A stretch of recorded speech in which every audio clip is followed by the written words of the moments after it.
জয় গুরু, বন্দে পুরুষোত্তমম। ধর্ম যদি ইহকালের জন্য না হয়ে থাকে, আর ধর্ম মানে যদি জীবন ও বৃদ্ধিকে বা অমৃতত্বকে ধরে রাখাই না হয়, তবে সে ধর্ম কিসের ধর্ম? ইহকালের পরকাল, না ইহকাল বাদ দিয়ে কোনো পরকাল আছে? বিগত সর্বভারতীয় ঋত্বিক সম্মেলনে পরম পূজ্যপাদ আচার্যদেব শ্রী শ্রী দাদা ইচ্ছা ব্যক্ত করেছিলেন যে শ্রী শ্রী বড়মার 125তম জন্মোৎসব যেন প্রতিটি কেন্দ্র মন্দিরে মহাসমারোহে পালিত হয়। আচার্যদেবের এই আহ্বান উপস্থিত কর্মীদের একদিকে সক্রিয় করে তোলে, ফলে সর্বত্র সৃষ্টি হয়েছিল এক নব উদ্দীপনা। উত্তর ওড়িশার সীমান্তবর্তী শহর ময়ূরভঞ্জ জেলার রায়রঙ্গপুর, পড়শি ঝাড়খণ্ডের সীমা থেকে ন্যূনধিক 50 কিলোমিটার দূর। রায়রঙ্গপুর সৎসঙ্গ বিহারের কর্মী ও গুরুভ্রাতারা শ্রী শ্রী বড়মার জন্মোৎসবকে সাড়ম্বরে পালন করতে সক্রিয় হয়ে ওঠেন। উৎসবে মুখ্য বক্তা হিসাবে আমন্ত্রণ করা হয় পড়শি কেন্দুঝড় জেলার সহপ্রতিনিধিক স্বনামধন্য শিক্ষাবিদ কল্পতরু তীর্থবাসী পরিজাতাকে। উৎসবের দিন দুপুরে খবর পাওয়া গেল তীর্থবাসীদা একা আসবেন না, ভজন কীর্তন যাজন করার জন্য তার সহকর্মীরাও আসবেন। অত্যন্ত আনন্দের কথা। এর সঙ্গে তীর্থবাসীদা মনে করিয়ে দিলেন কিছু দীক্ষার ব্যবস্থাও রাখতে। তা নিয়ে উদ্যোগী হয়ে ওঠেন রায়রঙ্গপুর সৎসঙ্গ বিহারের কর্মীরা। কেন্দুঝড়ে শ্রী শ্রী বড়মার জন্মোৎসব পালনের পরে নিজের গাড়িতে তীর্থবাসীদা এবং অন্য 4 জন রায়রঙ্গপুর অভিমুখে রওনা হন। বৃষ্টি থামার নাম নিচ্ছিল না। সন্ধে 7:15 নাগাদ তারা রায়রঙ্গপুর সৎসঙ্গ বিহারে পৌঁছে যান। তীর্থবাসীদা স্থানীয় কর্মী বিচিত্রানন্দ পট্টনায়ক সহপ্রতিনিধিতাকে দীক্ষার প্রসঙ্গ আবার মনে করিয়ে দেন। পট্টনায়কতা বলেন, দীক্ষার জন্য যাদেরকে যাজন করা হয়েছিল, প্রবল বৃষ্টির জন্য তারা আসতে পারেননি। আবহাওয়া তো ভালো নেই। আপনি যদি আজ রাত্রে রায়রঙ্গপুরে থেকে যান, অনেক মানুষকে যাজন করা হয়েছে, আপনি তাদেরকে দীক্ষা দেবেন। আমিও আপনার সঙ্গে যাব। এখানে গেস্ট হাউসে 2টি রুম আছে, থাকার কোনো অসুবিধা হবে না। একটু চিন্তা করে রাত্রে অবস্থান করে সকালে দীক্ষার কাজ শেষ করে ফেলার প্রস্তাবে আপাতত রাজি হয়েও পরে বলেন, সকালে জরুরি কাজ আছে, সেই জন্যে আমাদের ফিরতে হবে। ফলে তাদের রায়রঙ্গপুরে রাত্রিযাপন কার্যক্রম বাতিল হয়। এই দোদুল্যমান মানসিক অবস্থার প্রেক্ষিতে শ্রী ঠাকুরের বাণী, স্বার্থ ও পরমার্থের ভেতর যারা আপোষ রফা করে চলতে চায়, এক কথায় পরমার্থই যাদের স্বার্থ হয়ে ওঠেনি, বিক্ষুব্ধ বেঘরেই তাদের আশ্রয় হয়ে থাকে। রাত্রি প্রায় 10:15 নাগাদ সৎসঙ্গ বিহার ছাড়েন তীর্থবাসীদা ও অন্যান্যরা। পুত্র কমলাক্ষ গাড়ি চালাচ্ছিল। সামনের সিটে বসেছিলেন তীর্থবাসীদা। তবে শেষ পর্যন্ত দীক্ষা দিয়ে না আসায় তিনি মানসিক উচাটন ও অশান্তিতে ভুগতে থাকেন। তখন রাত প্রায় 1টা। রায়রঙ্গপুরের গুরুভ্রাতা প্রণবেশ পট্টনায়কের ফোন বেজে ওঠে। ঘুম ভরা চোখে তিনি ফোন ওঠান।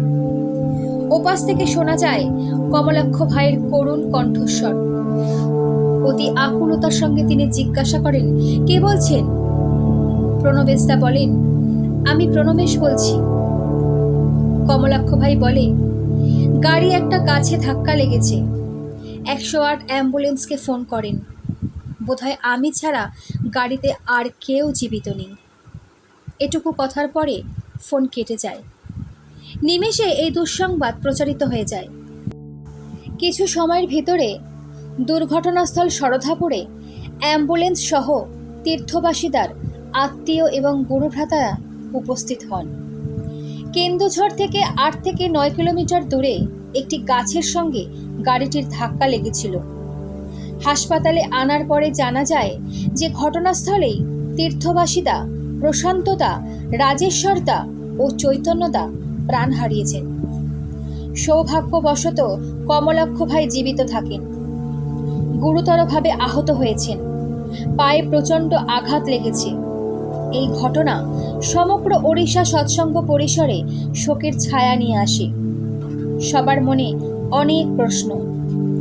সৎসঙ্গ থেকে ফিরছিলেন, দুর্ঘটনা হলো কি করে?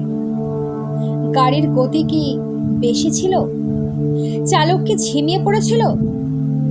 সবাই কি ঘুমিয়ে পড়েছিলেন? কেন রায়রঙ্গপুরে না থেকে এত রাত্রে যাত্রা করেছিলেন? অঘটন ঘটার পরে এসব প্রশ্ন অর্থহীন। আমাদের প্রিয়জনের সঙ্গে এরকম ঘটে থাকায় আমরা মর্মাহত, কিন্তু এও যে সত্য যে স্বয়ং বিধাতাও বিধির অধীন। সব ঘটনার কার্যকরণ থাকে, এটা আমাদের অগোচর, কিন্তু দ্রষ্টা পুরুষের তা জ্ঞাত। অনেক সময় আমাদেরকে বিপদের মুখ থেকে বাঁচাতে না পেরে তিনিও গভীর মর্মবেদনায় কষ্ট পান, যে জন্য শ্রী ঠাকুর সুনিয়ন্ত্রিত চলনের ওপরে গুরুত্ব আরোপ করেছেন। এই ঘটনা ঘটার 6 দিন পর এমন এক অতিলৌকিক ঘটনা সামনে আসে, যা আজকের দুনিয়ায় অবিশ্বাস্য মনে হলেও সত্য। রাজেশ্বর গুরুর গ্রাম কেন্দ্রাপাড়া জেলার রাঘবপুর থেকে আসে এই খবর। তার জ্যেষ্ঠা ভ্রাতার মেয়ে কৃষ্ণা গুরুর শরীরে রাজেশ্বর ভাই প্রবেশ করে দুর্ঘটনা সময়ের বিবরণী প্রদান করা সহ তার মৃত্যু কেমন অবস্থায় হয়েছিল ও মৃত্যুর পরে কী হয়েছিল এবং এখন সে কোথায় আছে ও বাড়ি কেন এসেছেন তা প্রকাশ করেন। সেদিন ছিল 5ই আগস্ট। তার আগের দিন অর্থাৎ 4 আগস্ট রাজেশ্বর ভাইয়ের জ্যেষ্ঠ ভ্রাতা রবিশঙ্কর গুরুর জ্যেষ্ঠা কন্যা হঠাৎ অসুস্থ হয়ে পড়ে। নবম শ্রেণীর ছাত্রী কৃষ্ণাকে নিকটস্থ হাসপাতালে নিয়ে চিকিৎসা করা হয়। হাসপাতাল থেকে ফিরে কৃষ্ণা ঘুমিয়ে পড়ে। পরের দিন সকালে 5ই আগস্ট রাজেশ্বর তার ভাইয়ের খুড়তুতো ভাই গুরুপ্রসাদ সেই মেয়েকে দেখতে যান।